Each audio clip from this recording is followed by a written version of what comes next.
Hello दोस्तों, एक बार फिर से आपका स्वागत है। आज की इस वीडियो में हम आपको बताएंगे प्लॉट या खेत का क्षेत्रफल किस तरह से फाइंड आउट करते हैं। इसका भाग एक आपने नहीं देखा तो जाकर देख लीजिएगा। उसी सवाल को मैं कंटिन्यू कर रहा हूं क्योंकि वो वीडियो थोड़ा लंबा हो गया था और लाइट चली गई थी तो बड़ी समस्या आ गई थी, तो हमने वहीं पर एडिट कर दिया। दूसरा पार्ट देखिएगा। इसमें पहला मेथड मैंने आपको बता दिया था, दोनों का त्रिभुज बनाकर क्षेत्रफल कैसे निकालते हैं। ठीक है, ये वाली आकृति थी और इस आकृति का हमने त्रिभुज बनाकर क्षेत्रफल बताया था कि समकोण त्रिभुज का किस तरीके से क्षेत्रफल निकलेगा और एक विषमबाहु त्रिभुज का कैसे क्षेत्रफल निकलेगा। इस वाला त्रिभुज BCD का क्षेत्रफल आया था 600 वर्ग फुट और त्रिभुज ABD का क्षेत्रफल आया था 898 वर्ग फुट, यानी कि 898 यानी कि 900 वर्ग फुट के लगभग आया था। और टोटल ये कितने वर्ग गज बैठा था? 166.66 इतने वर्ग या 6-7 इतने वर्ग गज बैठा था इसका क्षेत्रफल पुरानी वीडियो से। ओके, पुराना मेथड अलग था, ये मेथड नंबर 2 है। ये मेथड नंबर क्या है? आपका दूसरा मेथड है। दूसरे मेथड से हम निकालते हैं इसका क्षेत्रफल किस तरीके से। ये बिल्कुल सिंपल है, वो लंबा हो गया था, कोई दिक्कत नहीं है। ये थोड़ा सिंपल है, कॉन्सेप्ट उसमें समझ में आया था, कॉन्सेप्ट इसमें भी आएगा। आपको दिखाई दे रहा है, इसको त्रिभुज बना के निकाला था, अब की बार हम आयत बना के निकालेंगे। आयत, और आयत जानते हो आप, आयत का क्षेत्रफल क्या होता है? आयत का क्षेत्रफल होता है लंबाई गुणा चौड़ाई। ये तो होता ही है। ओके, आयत होता क्या है? जिसकी आमने सामने की भुजा बराबर हो, यानी ये भुजा इसके बराबर हो, ये वाली भुजा इसके बराबर हो। ठीक है, तो हमें क्या दिखाई दे रहा है? ये वाली भुजा आपकी 30 फुट थी, ये वाली भुजा 40 फुट थी, ये वाली भुजा 60 फुट थी और ये वाली भुजा आपकी 36 फुट थी। अब हम क्या कर रहे हैं, यहां से हमने कॉपी पर लिख ली ये वाली माप, हमने प्लॉट माप लिया, कॉपी पर लिख लिया और हमने क्या करा, एक पटरी और पैमाने की सहायता से हमने एक सीधी लाइन यहाँ पर ड्रॉ कर दी ये वाली, और ये वाला बिंदु मैंने E बना लिया। तो अब आपको क्या दिखाई देगा? ये वाली 40 थी तो ये डायरेक्टली नीचे तक जा रही है, बिल्कुल हमने सीधी रेखा खींची तो आपको पता चल जाएगा, यानी यहां से यहां तक की जो दूरी है ये 40 रहेगी। कितनी रहेगी? 40, क्योंकि ऊपर 40 है तो ऐसी सीधी हमने खींच दी तो ये भी 40 हो गई। जब ये यहां से यहां तक की टोटल 60 थी तो ये वाली कितनी आ गई? 40 आ गई। तो आपको पता चलेगा कि ये वाली जो दूरी है ये कितनी बैठेगी? 20 बचेगी आपकी। ये वाली आपकी 20 बचेगी, नीचे वाली। ये वाली कितनी बचेगी? 20। ठीक, क्यों बचेगी 20? क्योंकि आपको पता है ये वाली, यानी यहां से यहां तक की टोटल 60 थी ये वाली, और अब आपको पता चल गया ऊपर से लाइन खींची थी तो ये वाली 40 हो गई, तो ये वाली कितनी बचेगी? 20।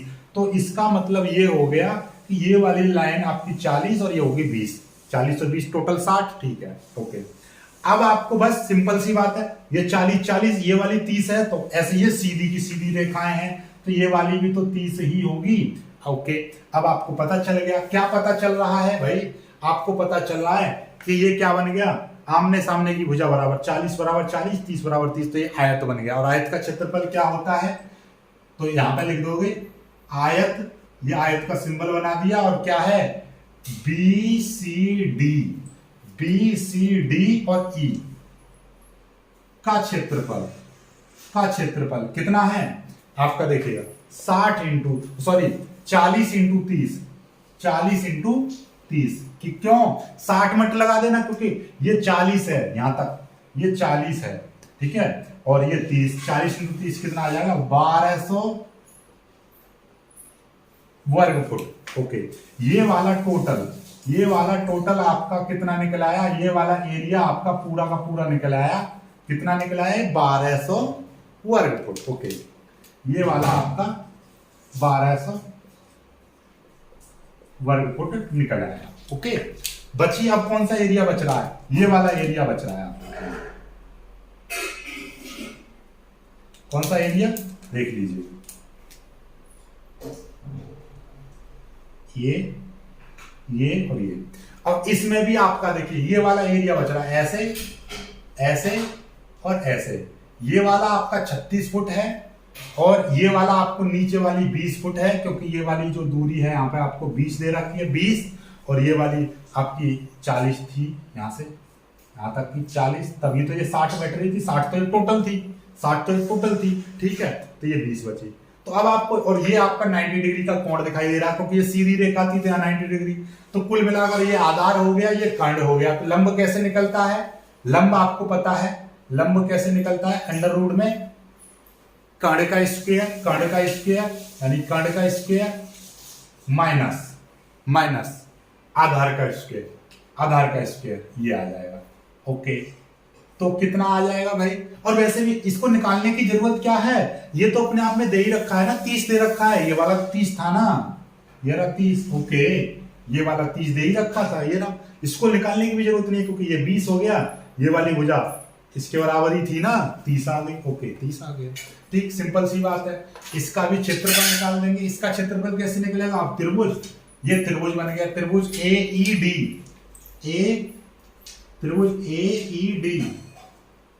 का क्षेत्रफल क्या हो जाए? 1/2 इंटू आधार इंटू लंब। 1/2 इंटू आधार क्या है? आधार है 20 इंटू लंब कितना है? 30। 2 से 20 कट जाएगा 10 बार, और 10 की गुणा 30 में करेंगे 300 वर्ग फुट। 300 वर्ग फुट आ गया, समझ में आई भाई? इसके 300 वर्ग फुट, ये 1200 और 300 यानी कुल क्षेत्रफल कितना हो जाएगा भाई? कुल क्षेत्रफल कितना हो जाएगा? ये 1200 था, 1200 और ये 300, क्योंकि 1200 ये आया और 300 ये आया, तो 1200 और 300 कितना आ जाएगा? 1500 वर्ग फुट आ गया। 1500 वर्ग फुट आ गया। कोई दिक्कत नहीं। ओके, अब हमको क्या करना है? हमको तो गज में निकालना है, तो गज में निकालेंगे तो देखिए कितना आया था क्षेत्रफल आया है आपका 1500 वर्ग फुट। और अब हम निकालेंगे गज में निकालने के लिए हम क्या करेंगे?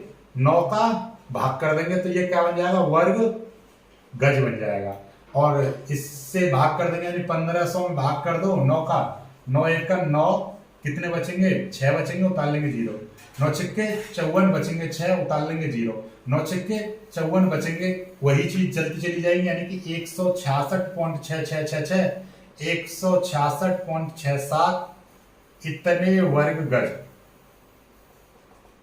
वर्ग गज आ गया। समझ में आई बात? नहीं आई? इतने वर्ग गज आपका ये निकल के तैयार हो गया। पहले वाले इस वाली चीज से भी कितना आ रहा था? इतना ही आ रहा था। अब भी कितना आया? इतना ही आया वर्ग गज।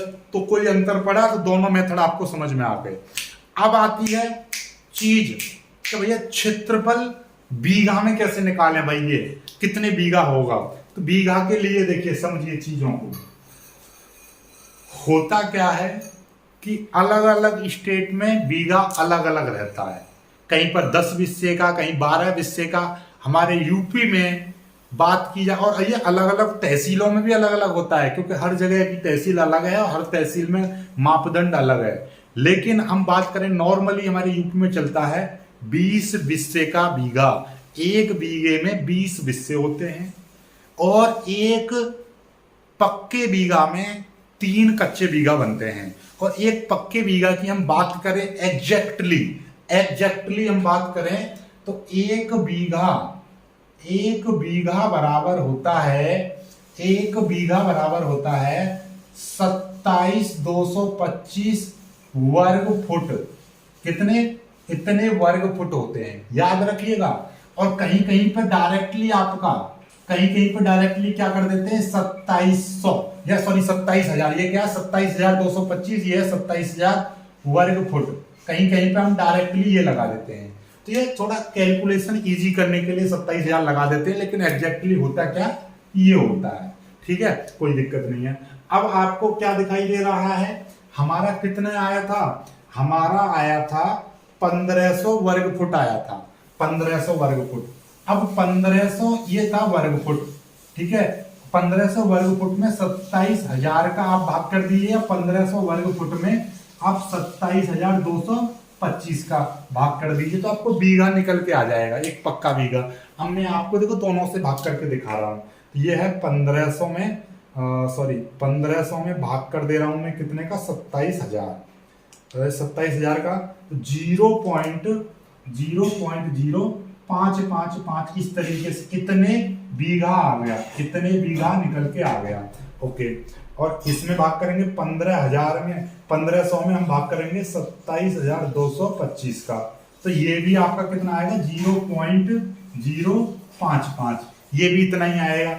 इतने बीघा आप करके देख लो, कैलकुलेटर अपने हाथ में, बस थोड़ा सा अंतर पड़ता है, ये 5 जीरो आ रहा है यहाँ पर और ये इतना आ रहा है, लेकिन हम 2 अंक तक लेंगे तो भी बराबर आएगा, 1 अंक तक लेंगे तो भी बराबर आएगा, ठीक है, क्योंकि ये बड़ी माप होती है 1-2 इंच 4-6 इंच का, वो त्रुटि भी चलती है। तो कुल मिलाकर बात आपको समझ में आ गई कि कभी भी ये अलग अलग स्टेट का अलग अलग रहता है। यूपी की हम बात कर रहे हैं, जनरली यूपी में 1 बीघा में 27,225 वर्ग फुट लिया जाता है, या कहीं कहीं पर 27,000 वर्ग फुट लिया जाता है। और एक पक्का बीघा बराबर होते हैं 3 कच्चे बीघे, ये 3 कच्चे बीघा होते हैं, ठीक है। और एक बीघा बराबर 20 बिस्से होते हैं, ठीक है, 20 बिस्से होते हैं, ठीक है। इस तरीके से आप इसको कन्वर्ट कर सकते हैं, इसको मारे वो भी सीधे 27,000 या 27,225 का आप वर्ग फुट में भाग कर देना, तो आपका बीघा निकल के आ जाएगा, कितने बीघा बन गया। क्लियर हुई बात? नहीं हुई? आई होप कि आपको मैं समझा पाया हूँगा। वीडियो को लाइक करना, शेयर करना और चैनल को सब्सक्राइब जरूर कर लीजिएगा। मिलेंगे कुछ सी वीडियो में, तब तक के लिए बाय बाय, जय हिंद।